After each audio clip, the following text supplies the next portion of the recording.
Several weeks ago, we showed you the most amazing video we've ever seen. Watch closely as a Navy crewman actually gets sucked into the engine of a jet plane.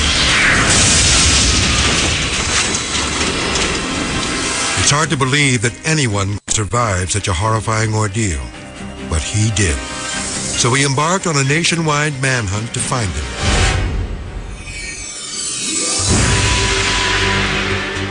A letter from one of our viewers brought us to Clinton, Indiana,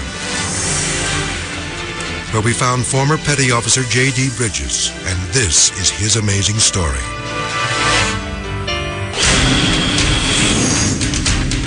"1991, the Persian Gulf. During Operation Desert Storm, the crew aboard the USS Theodore Roosevelt is on full alert. In the early morning hours of February 20th, J.D. and a new recruit are preparing for the takeoff of an A-6 fighter jet. The trainee positions the front wheels of the plane and moves back.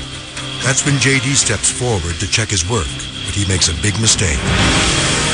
I don't know why or what crossed my mind the way I entered the plane, but it was wrong because I should have been kneeling and I wasn't.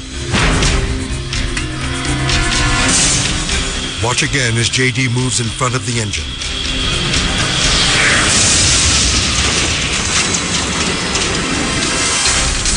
Suddenly, J.D. is sucked inside. Now he's in a desperate fight for his life. The helpless man struggles as he's pulled into the deadly blades of the massive jet engine. It sucked off my helmet, it sucked off my goggles, it took my gloves off my hand, chewed my float coat, my shirt, and my jacket up all the way around me. Then, in an amazing stroke of luck, J.D.'s helmet flies off his head and jams the engine's razor-sharp blades, causing him to slow down. A fellow crewman sees the engine malfunction and quickly signals the pilot to shut it down, just seconds before J.D. would have been ripped to shreds. Flight deck personnel race to the scene, expecting the worst. But to their amazement, J.D. claws his way out of the engine.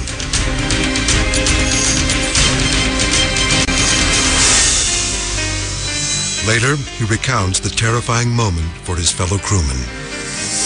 All the air was rushing through the intake, and it was sucking my air. I couldn't get any air. And then I heard him shut down the engine, and I looked back, and I just started pulling myself out, and that's the last thing I remember. This is truly a remarkable story of survival.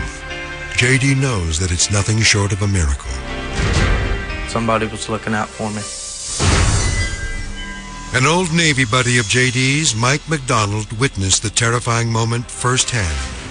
Mike wrote the letter that made tonight's story possible. God must have been holding on to his foot. Nothing happened to him. You know, minor cuts and bruises and scratches and a couple broken bones, and that's it. You know, it's amazing. It's got to be a miracle.